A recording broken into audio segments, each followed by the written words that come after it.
गोरखपुर का एक सीधा साधा युवक जराइम की दुनिया का एक दिन बेताज बादशाह बनेगा, इसके बारे में उसको जन्म देने वाले उसके माता पिता ने भी सपने में भी नहीं सोचा होगा। वहीं गोरखपुर सहित उत्तर प्रदेश और दूसरे राज्य के कई लोग आज भी उसका नाम सुनकर पुरानी यादों में खो जाते हैं और उनके चेहरों पर दहशत का एहसास होने लगता है। तो कई लोग आज भी उसका नाम लेकर फक्र महसूस करते हैं। जी हाँ, हम बात कर रहे हैं सीधे साधे युवक से जराइम की दुनिया का बेताज बादशाह बनने वाले श्री प्रकाश शुक्ला का। श्री प्रकाश शुक्ला अपनी 20 साल की उम्र के वक्त अपने माता पिता का दुलारा बेटा था और अपने परिवार के साथ गोरखपुर में रहता था। तभी एक दिन साल 1993 में श्री प्रकाश शुक्ला की बहन को देखकर राकेश तिवारी नाम के एक व्यक्ति ने सीटी बजाकर छेड़ा था। तभी सीटी बजाकर बहन को छेड़ते देख श्री प्रकाश शुक्ला का खून खौल गया और उसने राकेश तिवारी की हत्या कर दी। यही वो साल था जब 20 साल के सीधे साधे युवक श्री प्रकाश शुक्ला ने अपने जीवन का पहला जुर्म किया था। यहीं से उसके अपराध की दुनिया में कदम रखने की शुरुआत हुई थी। इसके बाद श्री प्रकाश शुक्ला ने जराइम की दुनिया से पीछे मुड़कर नहीं देखा और अपने कदमों को हर दिन आगे बढ़ाता चला गया। साधारण युवक, पहलवान और डॉन माफिया बने श्री प्रकाश शुक्ला का जन्म गोरखपुर के ममखोर गांव में हुआ था। श्री प्रकाश शुक्ला के पिता स्थानीय स्कूल में शिक्षक थे। वह अपने गांव में ही पहलवानी किया करता था और अपने क्षेत्र का मशहूर पहलवान हुआ करता था। लेकिन साल 1993 में श्री प्रकाश शुक्ला की बहन को सीटी बजाकर छेड़ने की घटना ने उसका जीवन ही बदल दिया। यही वो वक्त था जब श्री प्रकाश शुक्ला ने राकेश तिवारी नाम के एक व्यक्ति की बहन को छेड़ने को लेकर हत्या करके अपराध की दुनिया में कूद गया था। बताया जाता है कि राकेश तिवारी की हत्या करने के बाद श्री प्रकाश शुक्ला भारत छोड़कर बैंकॉक भाग गया था, लेकिन लंबे अरसे तक बैंकॉक में नहीं रह पाया। दरअसल उसके सामने पैसे की तंगी खड़ी हो गई। फिर उसने बैंकॉक छोड़ने का फैसला किया और फिर से भारत लौट आया। श्री प्रकाश शुक्ला ने भारत की सरजमी पर कदम तो रखा, पर अपने घर गोरखपुर वापस नहीं आया।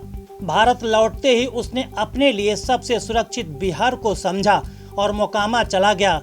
यहाँ पहले से ही सक्रिय और अपना रसूख कायम करने वाले सूरजभान गैंग में शामिल हो गया। यही वो वक्त था जहाँ सूरजभान के संरक्षण में श्री प्रकाश शुक्ला ने बिहार के साथ ही उत्तर प्रदेश में अपनी जड़ों को जमाना शुरू कर दिया था। फिर तो श्री प्रकाश शुक्ला का 90 के दशक में अपराध की दुनिया में एक ऐसा नाम हो गया जिसके खौफ से पूरा उत्तर प्रदेश कांपने लगा था। यह वही समय था जब पूर्वी उत्तर प्रदेश के गोरखपुर का 25-26 साल का शार्प शूटर और सुपारी किलर श्री प्रकाश शुक्ला के नाम की हर जुबान पर चर्चा होने लगी थी। यहाँ तक पुलिस के साथ ही अपराधी भी खौफ खाने लगे थे।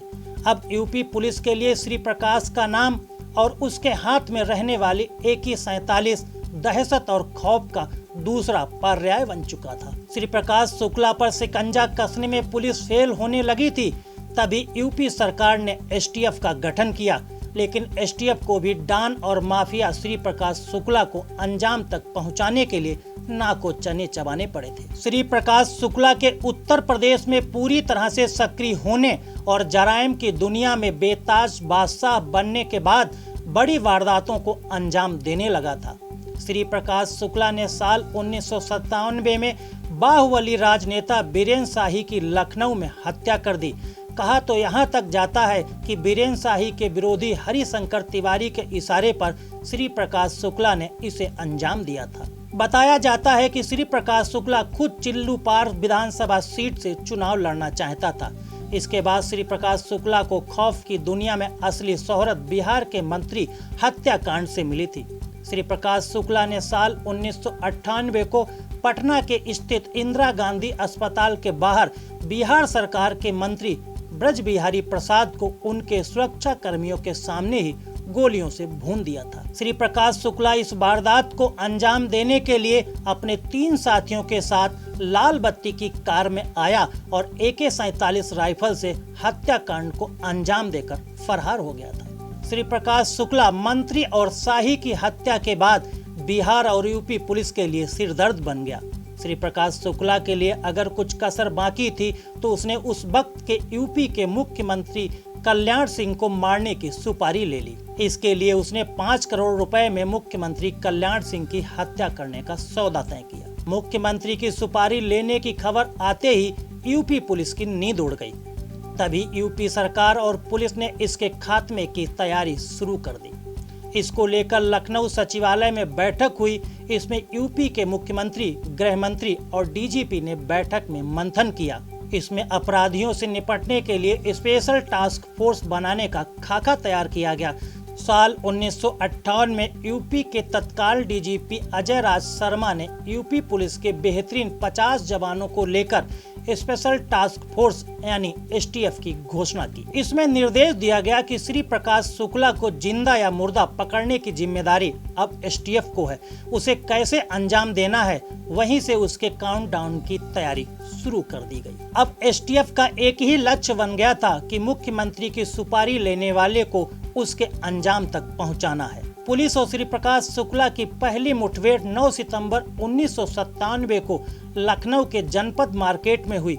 यूपी सचिवालय के नीचे वाली मार्केट और विधानसभा से चंद कदम की दूरी पर यह मुठभेड़ हुई थी। इसमें श्री प्रकाश शुक्ला पुलिस के हत्थे नहीं चढ़ पाया और ताबड़तोड़ गोलियों की बौछार करते हुए फरार हो गया, जबकि इस मुठभेड़ में एक सिपाही शहीद हो गया था। एसटीएफ ने श्री प्रकाश शुक्ला को ठिकाने लगाने के लिए उसकी एक गर्लफ्रेंड का सहारा लिया, जो दिल्ली में रहती थी, जिससे श्री प्रकाश शुक्ला बातें करता था और अक्सर मिलने के लिए दिल्ली एनसीआर में आया भी करता था। फिर क्या एसटीएफ ने उसकी गर्लफ्रेंड का मोबाइल नंबर सर्विलांस पर लगाया, लेकिन साथ ही श्री प्रकाश शुक्ला को इसकी भनक लग गई थी। लेकिन प्रेमिका से बात करने के लिए खुद को रोक नहीं पाता था और प्रेमिका से बात करने के लालच में वह अक्सर पीसीओ से फोन किया करता था। एसटीएफ प्रभारी को 23 सितंबर 1998 को श्री प्रकाश शुक्ला को दिल्ली से गाजियाबाद की तरफ आने की सूचना मिली।